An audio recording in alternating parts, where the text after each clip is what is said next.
we are bringing on the air with us for some breaking news Kristen Wagner, who is a senior counsel and senior vice president of U.S. legal advocacy with the Alliance Defending Freedom.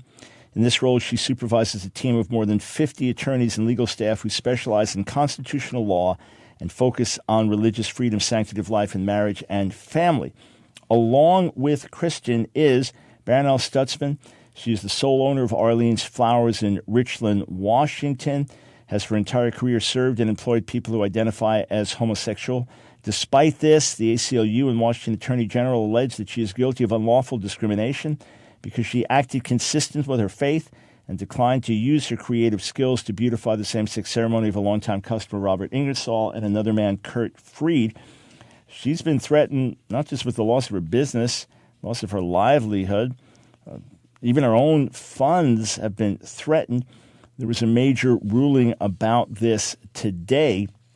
So we want to bring on Kristen and Baronelle to talk about this ruling, and talk about what is coming next. So again, in short, Baronelle Stutzman had a long-time gay customer who said, hey, I'm getting married. Can you do the floral arrangement for my wedding?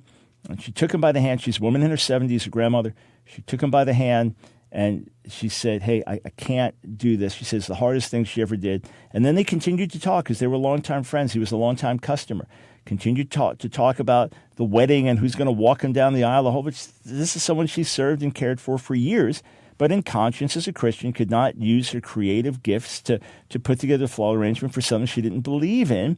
And for that, she was taken to court by the state of Washington, and the ACLU has been pushing this case as alleged discrimination based on sexual orientation. So, major ruling today. We go to Kristen and Baronelle. Thanks so much for joining us on the Line of Fire.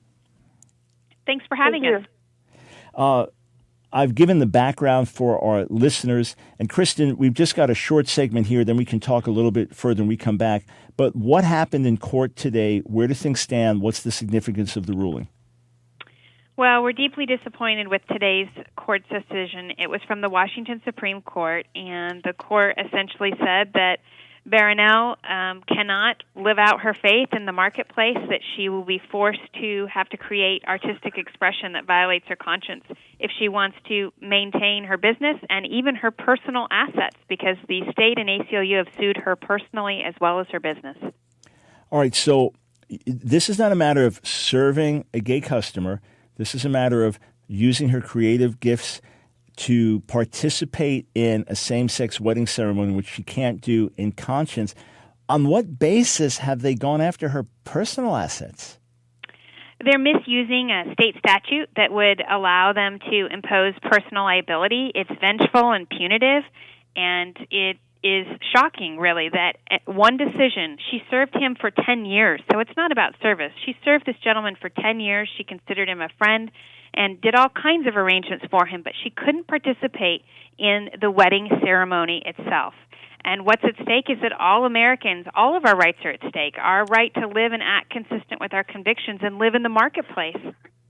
Yeah, and what was the actual vote? How did it break down in the court? It was 9-0.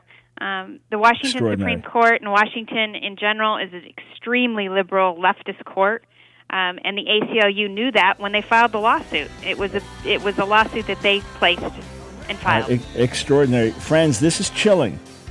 Listeners around America, this is chilling news. We're going to come back and speak with Baronelle Stutzman, get her personal reaction, and attorney Kristen Wagner. This should concern you if you care about religious liberties. Thanks so much for joining us. It is Thoroughly Jewish Thursday, where we focus on Israel and Jewish-related issues, but we are taking a break because of a very important national decision that should concern not only followers of Jesus, but everyone who cares about our liberties and our freedoms. We're living in a day where stores are dropping clotheslines from Ivanka Trump because they don't like Trump politics, where fashion designers are saying we will design nothing for Melania Trump anymore because we don't like their politics.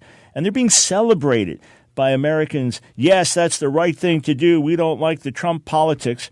And here you have a godly Christian woman serving gays and lesbians for years, employing gays and lesbians for years, who simply said, I cannot use my creative gifts and skills in business to participate in a same-sex, quote, wedding. And for that, she's being threatened with the loss of everything she has, not just her business, but her personal assets. This, again, is chilling, and the Supreme Court of Washington ruled 9-0 against Baronelle Stutzman. I'm joined by Baronelle and her attorney, Kristen Wagner. Baronelle, you knew that this was a liberal court. Your trust is in the Lord, but still, this must be painful to see this ruling. You know, it's really very terrifying for all of us. What the court decided was that the government has the power to separate me from my work and my faith, and it's something that goes totally against my personal conscience. Yeah, were you expecting a better outcome, or at least not 9-0, or did you know the liberal nature of the court didn't look good? We knew the court was liberal, but we also hoped that they would uphold the Constitution and not violate my right to free speech and expression. Yeah. Now, Kristen, what arguments did you raise, and how were those arguments shot down by the court? Well, we raised some very basic First Amendment rights, but the very first argument we raised was that Baronelle didn't violate the statute. The statute says that you're not supposed to discriminate against someone because of their sexual orientation. And those laws have been misused in a way that they were never intended.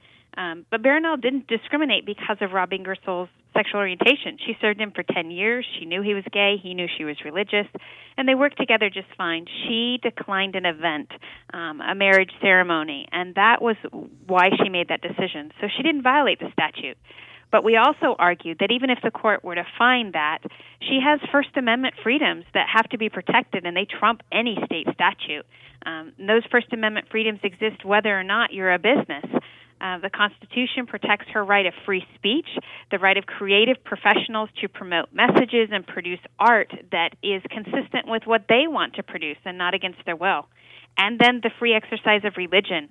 She has the right to live and work consistent with her convictions and shouldn't be banished from the marketplace simply because she has beliefs about marriage being between a man and a woman that are based in her religious beliefs and what the Bible teaches her.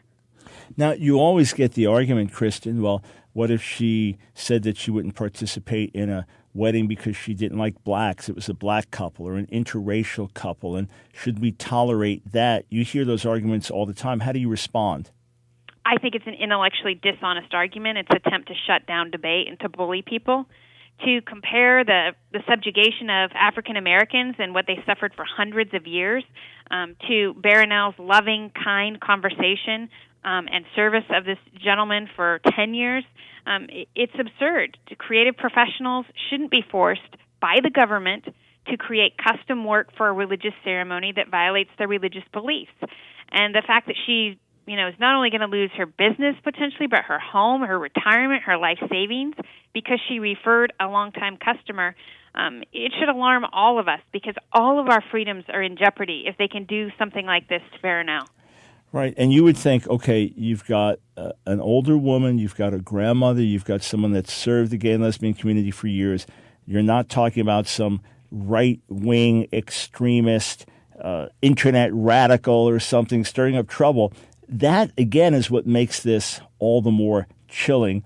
And this is saying you do not have the right to practice your religion if you're going to do it outside of your church building. And Baronelle, what happened with you and Robert Ingersoll, the gentleman involved with this, when you told him no, and you said that was the hardest thing you had to do? You took him by the hand, you told him you couldn't do it. What happened immediately after that? Did he get angry with you? Did he storm out of the store? What happened? No, he didn't get angry at all. Matter of fact, he said he understood. And we talked about his mom walking down the aisle and how he got engaged, and we chit-chatted for a while. He asked me if I would recommend another florist, and I did 3 that I knew were doing a good job. And we hugged each other, and Rob left. So how did it then turn into a lawsuit? His partner, Kurt, put something on Facebook that evening that said to the back, I have the right to believe the way I did, but I hurt their feelings. And it went viral from there. Yeah, just extraordinary. So it wasn't even at their initiative or Robert Ingersoll's initiative to hurt you. How do they feel now? How does Robert Ingersoll feel, if you can comment on that, now that there's this attack on you, even on your personal assets, retirement? How does he feel about that? I don't know how he feels about that, but if Rob walked into my store today, I would serve him for another 10 years. I really miss him, and we worked well together. Yeah. And what an extraordinary heart to have, not bitterness and anger towards him. Kristen, where do things go from here, and what would you like to say to all Christians listening? Well, we will appeal this case to the United States Supreme Court, and I guess to put it succinctly, I would say, if not now, when? If we don't start to stand up for our freedoms now, Barronell's not the only person in this nation that's being threatened with a lawsuit, but there are many Christians, and we're being faced with the choice of whether we have the right to peacefully live and operate according to our beliefs. If we don't take a stand, we're going to lose not just our religious freedom, but many other civil liberties too, because they go together. Civil liberties travel together. So I would encourage all of us, we need to be speaking in our communities, writing op-eds, and really learning about these issues and talking with our neighbors about why religious freedom is important. And I'd encourage them to stand with Barronell. We also need to support the executive order that President Trump is considering right now on religious freedom, and let the White House know, because President Trump said that religious freedom and protecting it would be his first priority. We need to hold him to that, and we need a good ninth justice on the court. All right, if folks want to stand with Barronell, can they do it through the ADF website? What's the best way? Yes, they can. There's a website called letfreedombloom.com, and that will give them all the information that they need. All right, letfreedombloom.com. And, the thing that strikes me in all of this is the power of social media, that something was just posted on Facebook and went viral. If Christians would just use social media and get their views out and take stands and write letters to editors and op-eds and talk about these issues with their kids in the schools, we could make a massive difference doing that. For some reason, we've just thought this is a storm that's going to pass, and that's not the case. Hey, Barronell, last question for you. Your life has been interrupted in a way you never would have imagined. You're in your 70s, you're a grandmother. This is the time of life that you enjoy your business as much as you want to, and you enjoy your family and your grandkids, and certainly not the time that you look for a big fight. If you could do this over, would you have done something differently? Would you say, hey, why have a fight? I want to avoid this. It's going to be too costly, so I'm going to go ahead and make the floor arrangement for these two men. Would you do it differently if you could do it over? No, sir, I wouldn't, unless God changes his word. When he changes his word, I can change my mind. Got it. You didn't surprise me in saying that. I just wanted to give you the opportunity to. Hey, we're standing with you. I plan to write another article on this to do my best to get the word out. And something struck me some years ago when I saw, for example, a black deaf woman at Gallaudet University in D.C., considered the leading school for the deaf. And she was a beloved staff member there for years. And when she headed up the diversity department there, which had nothing to do with sexual issues. So here you've got a woman, you got an African-American woman, you got a deaf woman.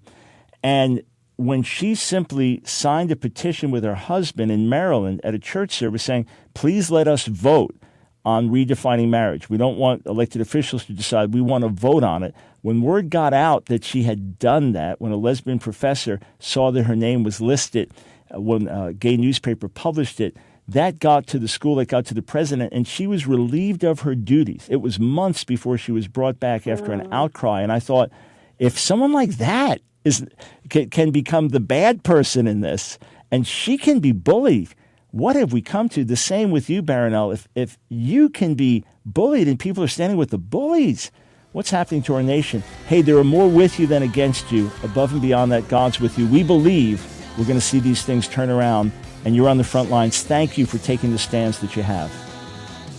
Thank you.